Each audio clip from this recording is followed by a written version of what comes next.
السلام علیکم ورحمۃ اللہ وبرکاتہ نحمدہ ونصلی ونسلم علی رسولہ الکریم اما بعد فاعوذ باللہ من الشیطان الرجیم بسم اللہ الرحمن الرحیم کل نفس ذائقۃ الموت صدق اللہ العظیم۔ جیسا کہ میں نے آیت کریمہ پیش کی ہے، اس سے بخوبی سمجھ گیا ہوگا میں کیا عرض کرنا چاہ رہا ہوں۔ وہ اس لیے کہ یہ آیت بہت ہی سنی سنائی ہے اور اس نام کو ہر ایک جانتا ہے، ہر شخص سمجھتا ہے، جانتا ہے کہ موت کیا ہے، تو اس کے اندر یہ ذکر آیا ہے۔ مسلمانوں کو تو چھوڑیے، وہ تو جانتے ہی ہیں، بلکہ غیر مسلم بھی جانتے ہیں۔ مونسٹ یعنی دہریے بدھ مذہب جس کو کہا جاتا ہے، وہ بھی اس چیز کو تسلیم کرتے ہیں اور تسلیم کرنا پڑتا ہے۔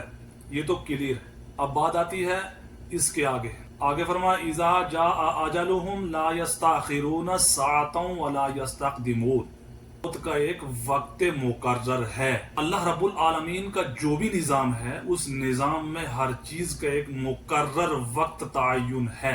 اسی طریقے سے موت کا بھی ایک مقرر وقت ہے۔ یہ آیت کے مطابق کہ اذا جاء اجلهم، کہ جب اجل آ جاتی ہے، لا یستاخرون ساعة، پھر اس میں ذرا بھی تاخیر نہیں ہوتی، ولا یستقدمون، نہ تاخیر ہو سکتی ہے اور نہ جلدی ہو سکتی ہے۔ جو تعین وقت ہے اس کے مطابق موت آ جاتی ہے۔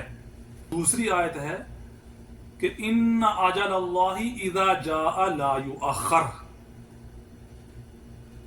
اس کا بھی وہی مفہوم ہے کہ جب وقت آ جاتا ہے تو پھر تاخیر نہیں ہوتی ہے۔ اور نمبر 2، یہ بھی بتلا دیا گیا کہ کہاں مرے گا، وما تدری نفس بأی ارض تموت، کہ انسان کو معلوم ہی نہیں کہ وہ کہاں مرے گا، کیا کرے گا، آپ کو کوئی پتہ ہی نہیں ہے۔ انسان کے ذہن میں یہ بات ہے ہی نہیں، وہ دنیا کی تگ و دو میں لگا رہتا ہے،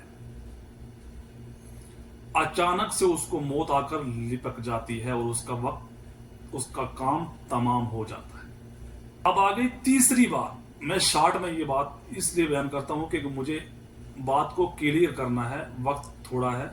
تیسری بات فرمائی کہ دفن کہاں ہوگا، کہاں مرے گا وہ بھی کلیئر، وقت مقرر ہے وہ بھی کلیئر، مرنا ہے وہ تو کلیئر،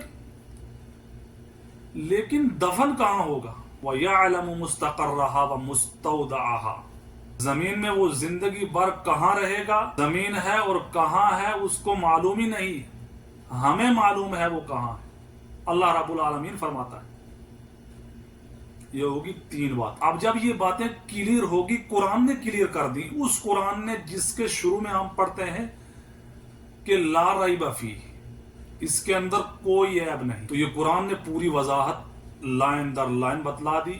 ہمیں زیادہ وضاحت نہیں کرنی ہے، زیادہ وضاحت کریں گے تو بہت لمبا وقت جائے گا۔ سوشل میڈیا کے اندر ایک بہت بڑا وبال چل رہا ہے، اس لیے چل رہا ہے کہ لوگوں کو علم نہیں ہے، قرآن سے واسطہ نہیں۔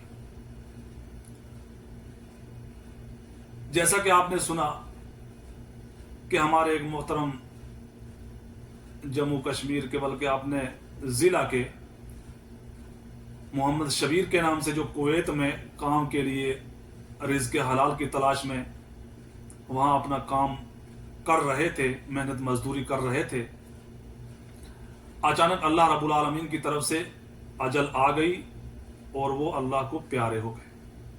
موت تو آنی ہے، ان کا وقت کویت میں پورا ہو گیا۔ رب العالمین کو معلوم ہے کہ وہ کہاں پیدا ہوگا، کیا کرے گا، کس طرح جائے گا، کس بیماری میں مرے گا۔ دنیا میں بہت کوششیں کر رہا ہے، بہت بڑے رابطے ہیں، لیکن اگر اس کی موت کورونا میں لکھی ہے تو کورونا میں ہی آ کر رہے گی، اگر ایکسیڈنٹ میں لکھی ہے تو ایک نہ ایک دن وہ اسی گاڑی پہ چڑھے گا جس گاڑی پہ اس کا مرنا مقدر ہوگا۔ کوئی دنیا کی طاقت وہاں سے اس کو بچا نہیں سکتی ہے، لیکن اس کے اوپر ہمیں اپنے ایمان کو مضبوط کرنا ہے۔ آیتوں کے اوپر غور کرو، یہ وہی آیتیں ہیں جو میں نے بتلائی ہیں، ابھی تک میں نے حدیث کے بارے میں نہیں بتلایا ہے، یہ صرف اور صرف قرآن ہے۔